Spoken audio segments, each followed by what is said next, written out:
Twin Blades variant, a Murky, some Planet Cracker, whatever your hopes and desires are for some competitive Heroes of the Storm, we've got it for you here at HGC North America. Ladies and gentlemen, I am Dreadnought. With me is Jay Howe. And Jay Howe, we're 1-1 in the series. I don't even know where to begin. I don't know where we're going to end with this series because we've had some doozies of picks. I'm just excited for them all. You finally get to all that hypothesizing that we've done on certain things, on certain aspects of could this work? How would it work? What does it look like in the hands of pros? I mean, sometimes I'll queue up. They'll be on a Smurf. I'll be on a Smurf. All of a sudden, you just kind of like, look, let's let our hair down a little bit. Let's ease up our restrictions. Let's have a little bit of fun. Twin Blades comes out. Next thing you know, it looks just like this. If anybody wants to know what the image of Jay Howe with his hair down looks like, the answer is so very much do I. But here's the battleground for game number 3. Tomb of the Spider Queen, selected by Team Freedom. Dread, I actually have some pictures of, I used to have long hair. Oh, you got some Calaris photos of way back in the 90s looking like a legend? I didn't glam as much, right? He went full photo shoot with his hair, and it's like that red hair. I just look like a dude with long hair that probably didn't need it. It is what it is, though. Did it balance out your height? Was it to make it look you closer to the ground? I had it down to about here. Shoulder height. Shoulder length, if you will, there. Tomb of the Spider Queen, though, for Team Freedom. And a little bit of an interesting choice for them. Team Freedom's not a team that we look at, and you go smaller battlegrounds as the place to bring it out. So immediately I kind of go, what are we going to see on a map like this? Stitches scale thoughts? Yeah, something more along those lines would work here. This is not a battleground that promotes cheese other than wave clear cheese, which has really died. There's only been one time has that ever become a thing and had any success, and then it made the map popular, which is, the Fnatic way back at DreamHack Valencia of last year was kind of when that ended up going down. So maybe we'll see a supportless composition, Tacit our solo support wave clear, but other than that, I think we'll see a bit more standard. Probably not on what the people are playing. Was that when it was like a Leo? Yeah, and the Lunara. Leo. It was Leo. Plus, you would have solo tasks, and then the most important thing was just an insane amount of wave clear. Well, I think Lunara might have been there, because remember Lunara's level 7 before it got nerfed that did the extra damage? Yeah. That was kind of like OP, like, man.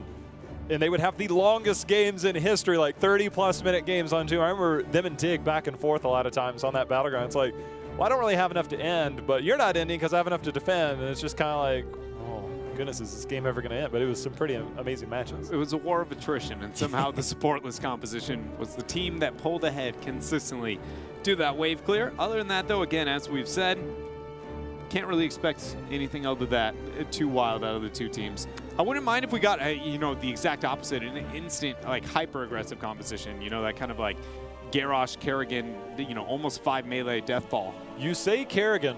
My notes preparing for that Gale Force Tempo series, it's been a while since we've seen it. Both of those, Kerrigan has like one of the highest win rates, but the sample size is too small. But both of those teams, there's much more at stake in the second series. So kind of in preparing, like, is Kerrigan going to come out later? I hope so. Hopefully the Gale Force Tempo keeps giving here as much as this series has between these two teams. We're still looking to get this draft underway as soon as possible for you guys. Actually, it is right here. Again, Tomb of the Spider Queen between the two teams. Because this, in fact, was the map being selected, I believe, here by Team Freedom. Yes, Simplicity will be the first pick. Nope, Chuck Testa. Just, taking a mini. LOJK. Yeah, I mean, again, Dignitas on this battleground was one of the ones that, when all else fails, you go back. They were the ones that I would say probably have run it the most in probably the last year and a half, especially during HGC. Look, maybe things aren't going our way. Maybe we need to try our luck, shift things. It's always been a huge momentum swing when they did go into that Stitches Kael'thas. They were kind of the ones like, look, we have Mene.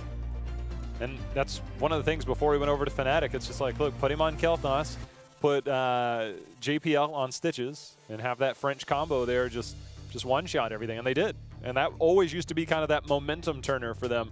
Not saying that will be what's needed here for any momentum, but if there was a team that used to run that when they needed it the most, it was always Dignitas. Yeah, and then for anybody wondering, well, we already saw that today. Why is that so much better on a map like Tomb? And it's like typically because, well, Stitch's hooks and predictability because the gap between top and mid is so close, right? That's where we see the 1-4 constantly going back and forth, back and forth.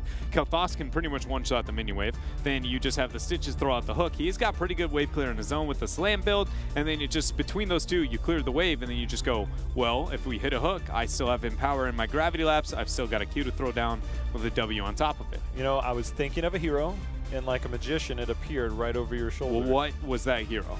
You know who used to compare pretty well with Kel'Thas on this battleground? Probably a lot of them. Who? When you want to clear minions for the purpose of clearing minions? Are you going to say Johanna? Because otherwise I'm going to... Asmodan? Oh my goodness. For a wave clear, Asmodan. The one original stacker. Kel'Thas throws out his Flame Strike and his Living Bomb. It blows up, and... I've spent a lot of time stacking Asmos, and it is definitely one of the best. But I do not know if that is the time or the place to bring out Asmodan strategies when Tomb of the Spider Queen's been more snowbally than it's ever been. If you make it to the late game, it's almost impossible to end against an Asmo Kel'Thas because it's just like, all right, even if we get Web Weavers, right, they still can't end. The whole wave is cleared before it even got to the Web Weaver. How does this happen? Garrosh was one of the bans letting Medivh through here. Simplicity, do they want to pick it up for themselves? They were willing to on Sky. See no reason to let it through here on Tomb. I think ever since our opening week, because of the gameplay changes, it included buffs to the minions. And I remember that was that game that Arthalon ran the Asmodan. And we get a Raynor. Raynor also stacks on this well pretty map. Seasoned Marksman, this is probably the best map. If you ever need to stack off minions, Tomb of the Spider Queen, easily the best.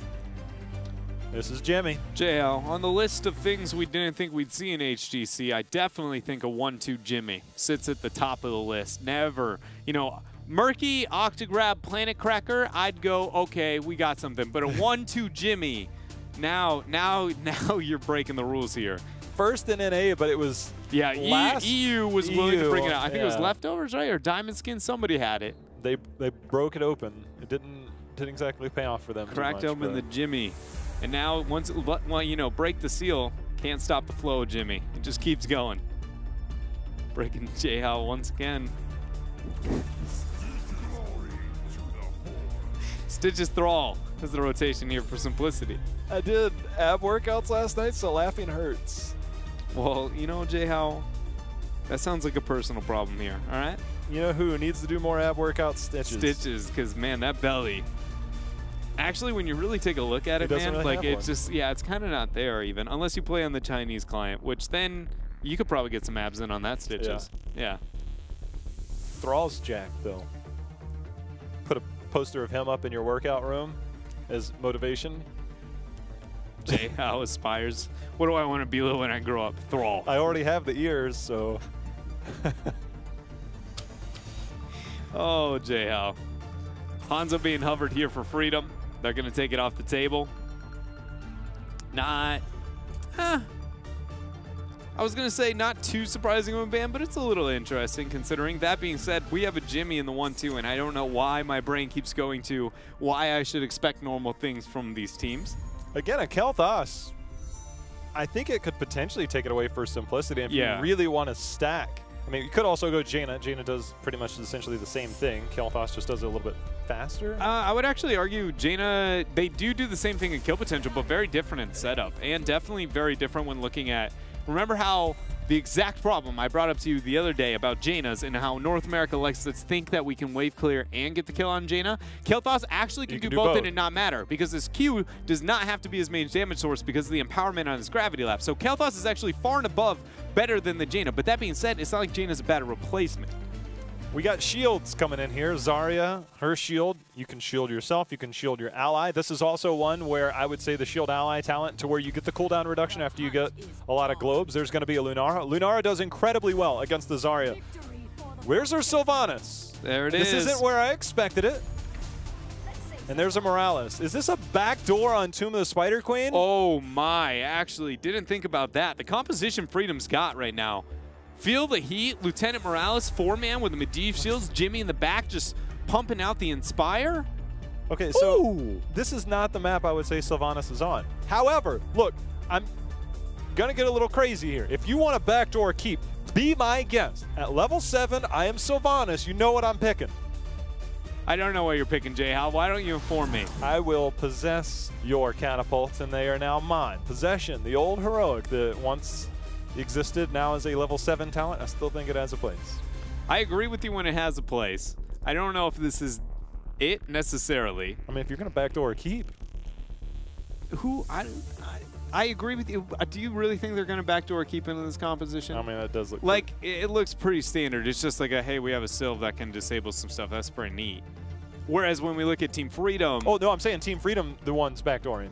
Oh, no, yeah, they can get away with it all day. If you backdoor the keep, then we'll possess I possess your catapults and run it back the other direction. Yeah, but I will say that is a neat deterrent. But, I mean, let's be real here. Losing the keep is still Once a worse you lose trade-off. the keep, then you're going straight to core. Yeah. You don't even need the catapults at that point. Yeah, it's a little bit more intimidating. We'll find out, though. We got game number 3 ready here between these two teams. We'll figure out if Sylvanas can still hold her own. As we know, J-How, you know, probably would like to see that. If I'm coaching this team, I'm not picking it here. Yeah. No. Can't even get behind this? I'd pick her on every map, but, you know. Ever since the level 4 changes on the Shadow Dagger, by the way, like if you do go into the E talent, the double E at 13, the extra Q on your quiver at level 4, actually pretty strong in team fighting. And, you know, obviously we're not quite to the new changes yet, but Remorseless at 16 might see a resurgence in the, you know, one-off Sylvanas game since she got her auto attacks buff. I will say that if this level 1 does not feel the heat, I'm going to be the most sad commentator you've ever seen in North America. Thank you. Here we go. All right, so number 1, the reason why I would be so sad is because this composition does not get the threat onto the front walls in the way that it needs without having feel the heat. And I feel like it's going to really kind of set them far and above over. Also, even though Particle Grenade actually just got a slight amount of buff onto Zarya, I still don't feel like it has a trade-off, again, that kind of feel that he can have as a hero. It's actually one of the few niche hero picks in talent selections that I still sit, much like when I talk about Johanna, right? The level 4 with the mobility. I personally still sit in the area of, there's very few times I look at Zarya and go, you know, this is not a feel the heat game. You know, the whole thing with Zarya, I'm actually surprised Nazma's sitting at about 100% energy. You know, against slow damage like Sylvanas and Lunara, generally you don't stack as much because that damage lasts much longer than the shield itself does, but they're finding effective ways to get it. And you know, Dreadnought, we've seen a crazy day, something that I think wouldn't be crazy. There is no cleanse on the side of Team Freedom. We might even get a mind control. We got the mind control. Can't we see a Zarya adjustment to be able to make up for that? Yeah, well, you can go to Cleansing Shield, but does that deal with mind control? I can't remember off the top of my head. The self, yeah, it does.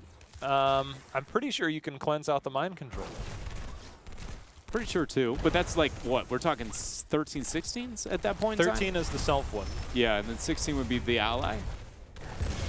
Man, it's been a hot minute since I played Zarya. That's all I mean, the whole just thing realized. is there's like a brief wind-up, so as long as you hit that shield, you can self-cleanse yourself out of it. It does put it on, it doesn't use the charge though, so it is something to consider. Jimmy, making sure he's getting this double rotation up. He's getting stacked up, already at 7 season marksman stacks. So once you hit that 40, you can activate that to get yourself some bonus attack speed, and every mark that you get increases that auto attack damage. Yeah, this tri-lane by Team Freedom is honestly one of the deadliest in the game, unless a hook ends up landing. Cap not going to land with that one.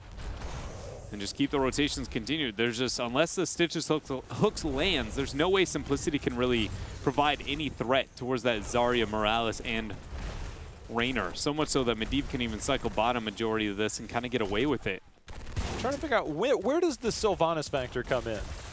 Like, what is the main purpose for Sylvanas other than just being a hero? Generally, you try and take advantage of what she provides with the lockdown.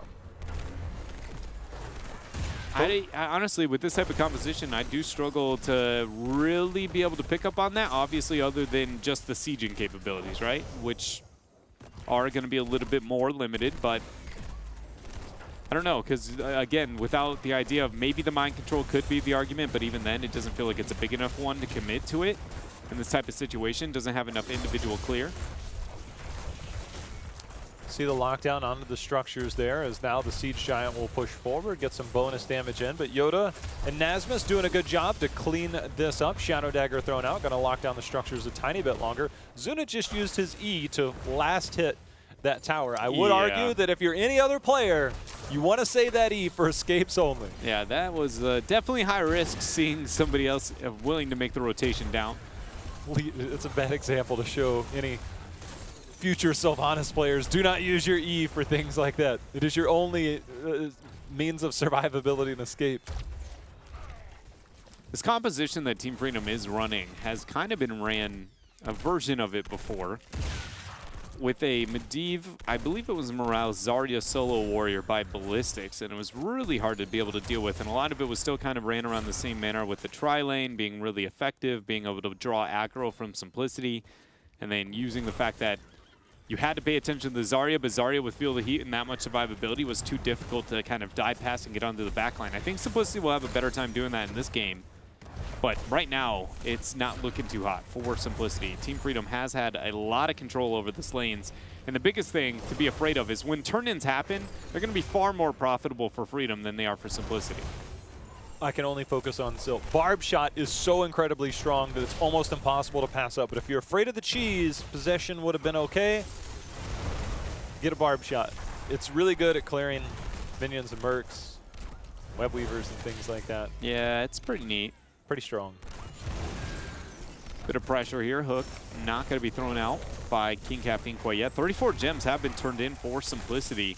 Not a single one yet on the side of Team Freedom, but they've been making so much happen within the lanes. It's just not been a kind of priority for them, and not necessary for them to have that kind of priority. Zugrug is sitting on 39 stacks on his Master's Touch. So he's almost finished that. So definitely a strong showing, and he does finish it just now. So a lot of strong capabilities here now for Team Freedom as they continue to stack up. Raynor sitting on 21 stacks, just 5.5 minutes in. Great portal there. Ends up saving Nasmus. 21 gems that might have gone over to Simplicity otherwise. Got to keep up that kind of play here for Freedom if they want a chance to get to the Web Weavers. Web Weavers were completed, though, for Simplicity.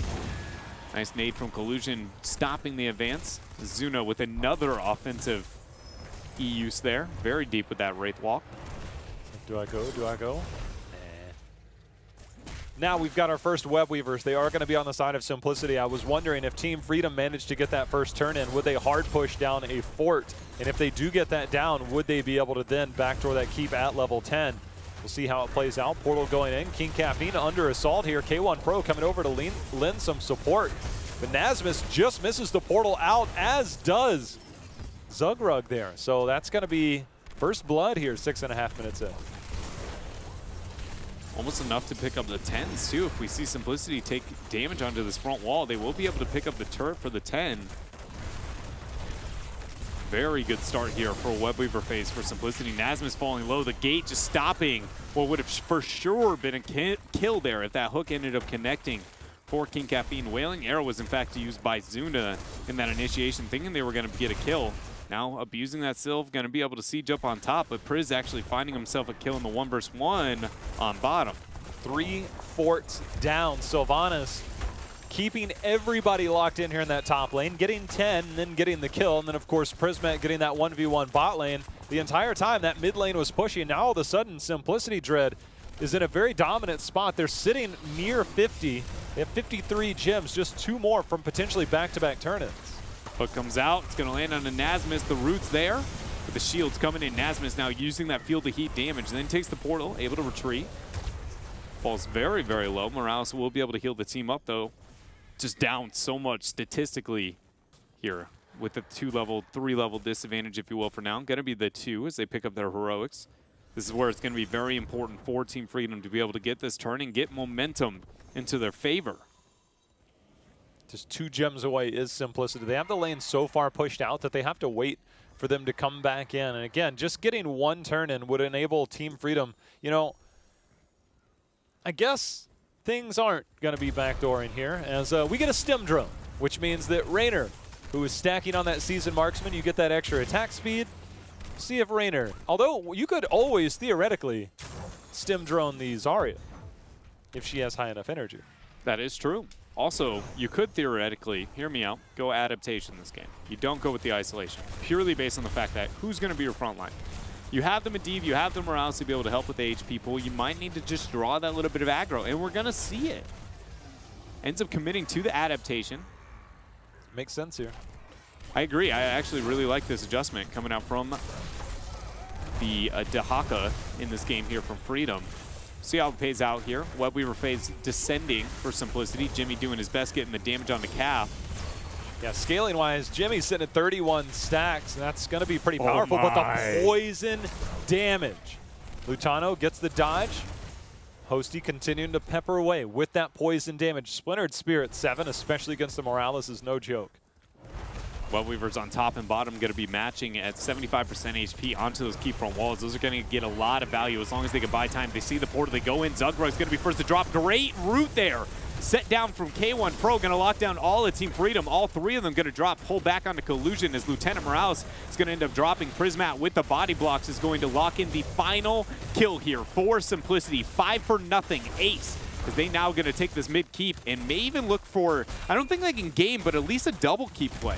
Yeah, they did, like, we didn't see the Windrunner at 13, the double E talent. Instead, we're getting things, the Will of the Forsaken, getting that self-cleanse and the movement speed.